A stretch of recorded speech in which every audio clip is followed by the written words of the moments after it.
The thin tank on the open road. July 29, 1944. Just outside the village of Percy, Normandy. The morning air hangs low and wet over the hedgerows, carrying the smell of crushed grass, cordite, and hot oil. Dew still clings to the leaves, but the ground is already shaking. Engines growl somewhere beyond the tree line, not one or two, but dozens, their sound overlapping into a constant mechanical thunder.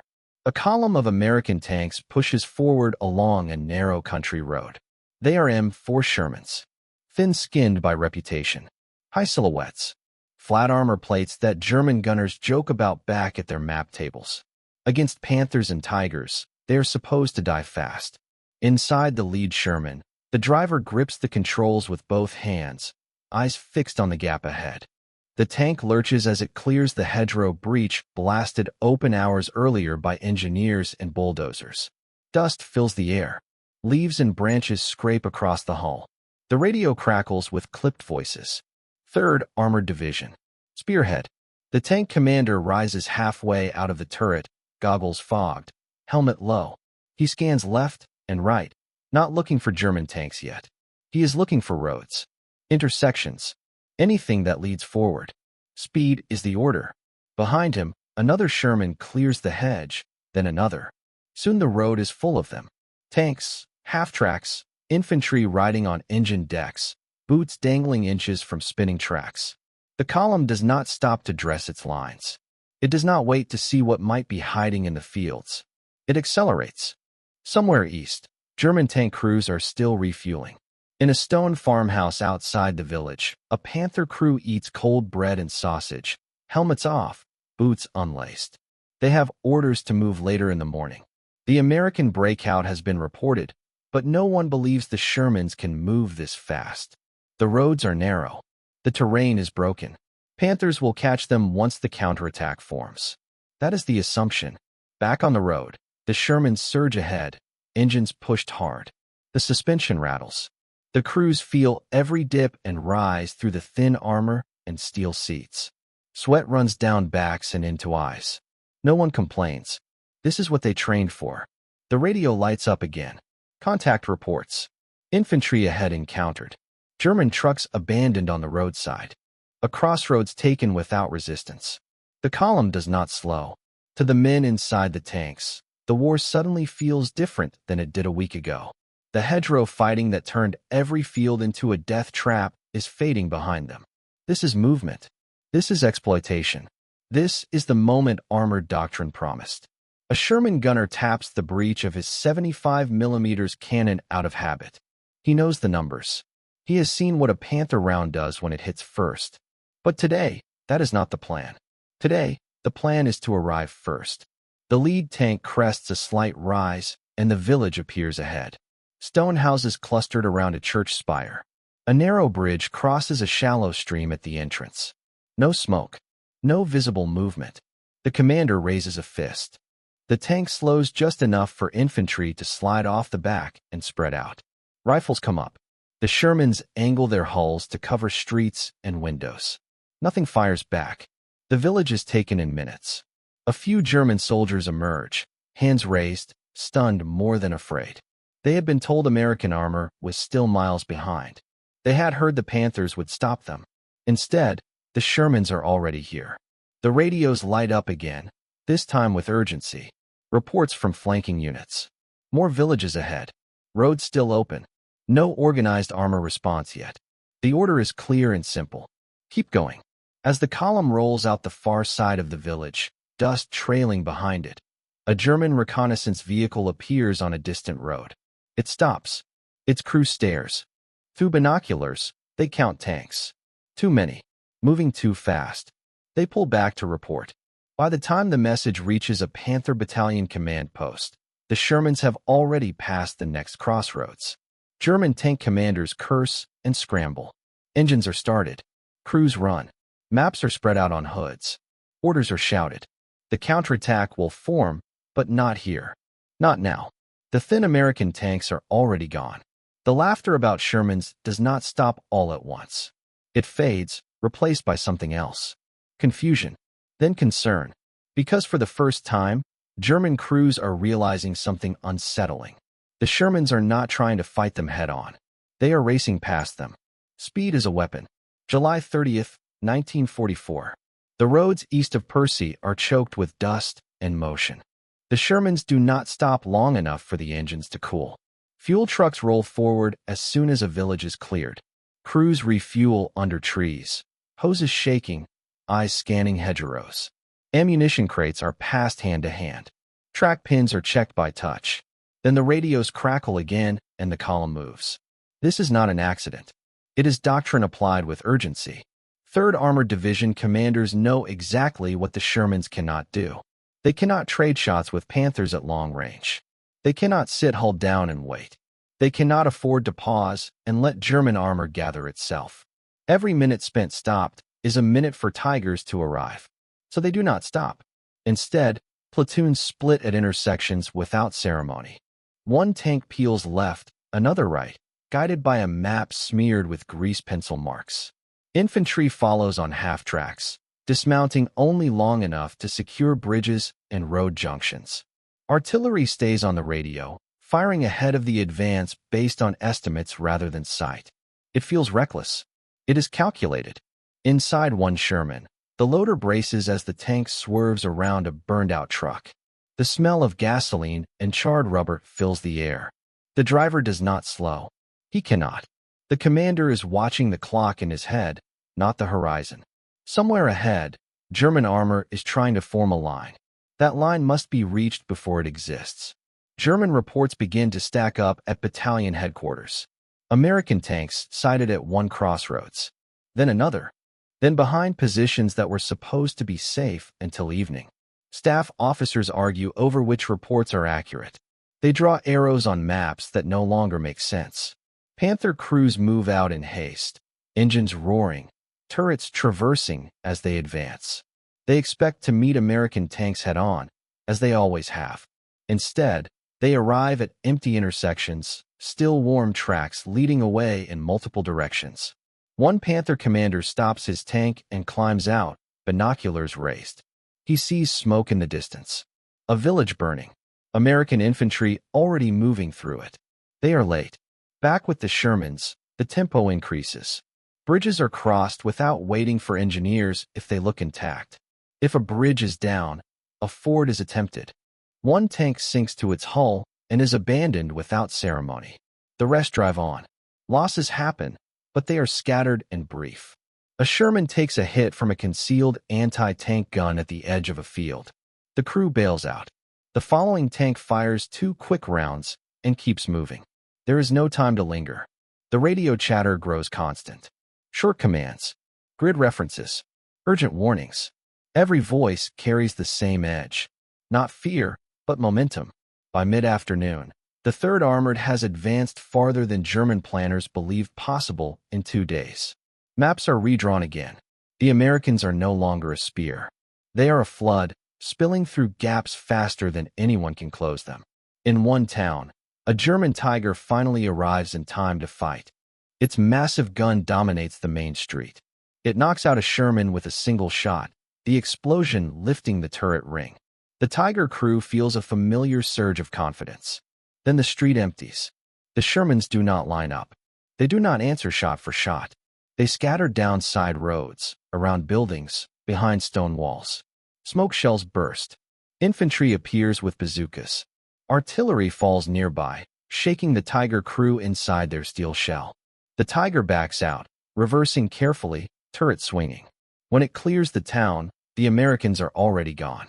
Another village is burning on the horizon. The Tiger never fires another round that day. German tank crews begin to understand the pattern too late. The Shermans are not trying to destroy them. They are trying to make them irrelevant. Every town taken denies fuel, communications, and roads. Every bridge crossed ahead of schedule collapses German plans. Panthers and Tigers arrive to fight battles that have already moved on. At division headquarters, American officers watch the situation map fill with markers at a speed that feels unreal. Someone remarks that the Shermans look thin on paper, but the map does not care about thickness. It cares about distance and time is being stolen. As night approaches, the Shermans continue. Headlights remain off. Crews navigate by memory and faint road outlines. Engines are throttled back just enough to avoid breakdowns. No one expects rest. The breakout is no longer a breakout. It is a race, the heavier tank that arrived too late. July 31st, 1944. Dawn breaks over the Norman countryside with a pale gray light that reveals how far the lines have shifted. German armored units that were meant to block the American breakout now find themselves chasing it. Columns of Panthers and a handful of Tigers push hard along secondary roads, their crews exhausted before the fighting even begins. Engines overheat. Fuel trucks lag behind. Orders contradict each other as headquarters struggle to understand where the Americans actually are. In one Panther, the gunner stares through his sight at an empty road intersection. The map said the enemy would be here by afternoon. The tracks in the dust say they were here hours ago. The commander curses and orders the driver forward. They roll into the village just as American artillery begins to fall on the far side. The shells are not aimed at the Panthers. They are aimed at the roads beyond, sealing off routes the Germans have not yet taken. The Panthers fire a few rounds at distant movement. They destroy a Sherman at the edge of town. The crew bails out, dragging a wounded man between them. The Panther commander feels a grim satisfaction. This is how it is supposed to go. Then the firing stops. No counterattack comes. No American tanks appear to duel. The village falls silent except for the crackle of burning buildings. The Panthers sit in the street, guns scanning, waiting for a fight that never arrives. By the time German infantry moves up to secure the area, the Shermans are already miles away. Elsewhere, a Tiger platoon finally gets clear orders. They are to counterattack toward a cluster of towns that intelligence says are still contested. The Tigers move at best speed, tracks pounding the road, turrets locked forward. When they arrive, American flags are already flying. The Tigers halt, confused. Infantry support is nowhere in sight. The radio crackles with urgent reports. Bridges ahead have been taken intact. Supply dumps are gone. Communications lines are cut. The Tigers have power, but no direction. They turn to pursue. This is where the weight of German armor becomes a liability. The Tigers cannot take shortcuts. They cannot cross weak bridges. They must stay on roads that American engineers have already passed. Every detour costs time. Every stop bleeds momentum. The Shermans exploit that relentlessly. American tank commanders push their crews just short of breakdown. Drivers nurse transmissions. Mechanics ride on the backs of trucks, jumping down to fix problems under fire. A tank that cannot move is stripped and abandoned. There is no room for sentiment. Infantry works in tight coordination, clearing roadblocks in minutes. A German anti-tank gun fires once before a Sherman answers with a high-explosive round and rolls on without waiting to see the result. The pattern repeats throughout the day. German armor arrives, hits hard, and finds nothing left to hit. Late in the afternoon, a Panther battalion finally catches a column of Shermans near a bend in the road. The first American tank is destroyed instantly. Smoke fills the air. This is the engagement German crews have been waiting for. But the rest of the column does not panic. Two Shermans reverse into cover. Another pushes forward, firing smoke. Infantry dismounts and spreads out. Radio calls go out for artillery. Within minutes, shells crash down on the Panther positions. Trees snap. Dirt and shrapnel rain onto thin American armor and thick German steel alike. The Shermans pull away under the cover of smoke and artillery, leaving behind one burning tank and a handful of casualties. The Panthers are left with wreckage and frustration. By nightfall, German commanders realize the truth they have been avoiding. The breakout cannot be sealed. The Americans are not slowing. They are widening the gap faster than any counterattack can close it. Reports now describe the Shermans with a different tone. No longer dismissed as thin or fragile, they are described as fast, numerous, and unpredictable. Hard to pin down. Impossible to fix. The laughter is gone. In its place is a growing fear that the American armor is no longer something to be stopped. It is something to be chased. And the chase is being lost. Numbers, radios, and dust. August 1st, 1944. The dust never settles.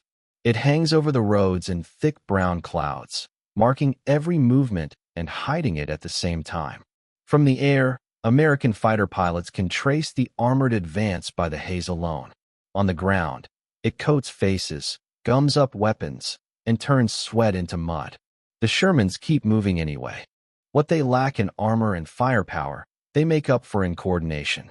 Radios chatter constantly, not just between tanks, but between infantry, artillery, engineers, and aircraft. Orders are short and immediate. A tank does not need to see the enemy to react. Someone else has already seen it and is already calling it in. A Sherman platoon halts briefly at a crossroads long enough for the commander to key his microphone. He does not raise his binoculars. He trusts the radio more than his eyes. Within minutes, artillery lands 2 fields ahead, cutting off a road German armor was moving to use. The Shermans turn onto another route without hesitation. German tank crews notice this and grow uneasy. They are used to fighting what they can see. Here, they are fighting a system. When a Sherman appears, it is rarely alone. Another is already flanking. Infantry is already dismounting. Artillery is already on the way. Air support circles overhead, waiting for a call sign. The thin armor matters less when the enemy never gets a clean shot. At one engagement, a Panther crew spots a Sherman crossing open ground and fires. The round misses. Before they can adjust, a swarm of American tanks emerges from multiple directions, not to trade fire, but to pour smoke and high explosive into the area. The Panther backs away, blinded and shaken, its advantage never fully brought to bear. Numbers begin to tell. For every Panther or Tiger, there are several Shermans, each linked by radio, each able to move independently but fight as a group. A single Sherman is vulnerable. A platoon is dangerous. A company moving at speed is overwhelming. German crews try to adapt. They set up ambushes, digging in at road bends and tree leans. They knock out 1 or 2 tanks and withdraw. But the withdrawals are messy. The Shermans do not follow the script. They bypass the ambushes, cut off retreat routes, and leave infantry and artillery to deal with what is left. Every successful German shot is answered by 3 American movements elsewhere. At 3rd Armored Headquarters, situation maps are updated constantly. Pins and grease pencil lines creep eastward hour by hour. Staff officers stop talking in terms of days and start talking in terms of hours. This is no longer just speed. It is tempo. The Germans cannot match it. Their radios are fewer. Their units are heavier. Their command structure requires permission for movements the Americans make instinctively. By the time an order is approved, the Shermans are already beyond it. In one captured German command post, American officers find maps still marked with American positions from the previous morning. They laugh once, then move on. There is no time to savor the advantage. As evening approaches, fuel once again becomes the limiting factor. Shermans line up under trees and along hedges, engines idling. Tankers refuel by touch in the fading light. The smell of gasoline mixes with dust and exhaust. Crews eat standing up. Sleep comes in minutes, not hours. Somewhere behind them, German armor gathers for another attempt to strike. But even now, the Americans are already planning the next move. New routes, new objectives, new villages to seize before dawn. The thin tank is not supposed to win this kind of fight. Yet it is doing exactly that. Not by standing still, but by never giving the enemy time to aim. The village that changed the joke. August 2nd, 1944. Just before noon, the Shermans reach another village. It is larger than the others. A proper road hub. Stone buildings clustered tightly together, streets narrow and twisting, ideal ground for an ambush. German tank commanders recognize it instantly on their maps. If the Americans are stopped anywhere, it should be here. This time, German armor is waiting. A Panther sits hull down at the far end of the main street, its long barrel aimed straight down the road. Another covers a side approach. Infantry is dug in behind walls and rubble, Panzerfausts ready. The setup is textbook. When the first Sherman appears at the edge of town, the Panther gunner grins and fires. The shot slams into the Sherman's front plate. The tank erupts in flame. The turret jerks violently. Smoke pours into the street. This is the moment German crews expect the rest to hesitate. They are wrong. The next Sherman does not slow. It swerves into an alley, firing smoke as it moves. Another reverses behind a building, radio already transmitting. Infantry pours off the back of half-tracks, spreading through doorways and gardens. Within seconds, the entire village becomes noise and motion. The Panther fires again, destroying a second tank. The crew feels the old confidence returning. This is how the war used to work. Then the artillery arrives. Shells crash down on the outskirts of the village, not randomly, but precisely where German support units are positioned. Roads leading in are cut. Infantry reinforcements scatter. The Panthers suddenly feel isolated. Shermans appear where they should not be able to. One darts across a side street, firing high explosive into upper floors. Another rounds a corner at full speed, its gun flashing at point-blank range. The thin armor is still thin, but it is everywhere. A Panther tries to traverse its turret to meet a new threat and cannot keep up. A bazooka team fires from a doorway. The round glances off, but forces the crew to button up. Smoke fills the street. Visibility drops to nothing. The Panthers begin to withdraw. That is when the village is lost. Shermans push through the smoke, not stopping to finish off tanks, but to occupy intersections and exits. German crews realize too late that they are being cut off rather than destroyed. One Panther reverses into a wall and stalls. The crew abandons it and runs. Within an hour, the firing dies down. The village belongs to the Americans. The cost is real.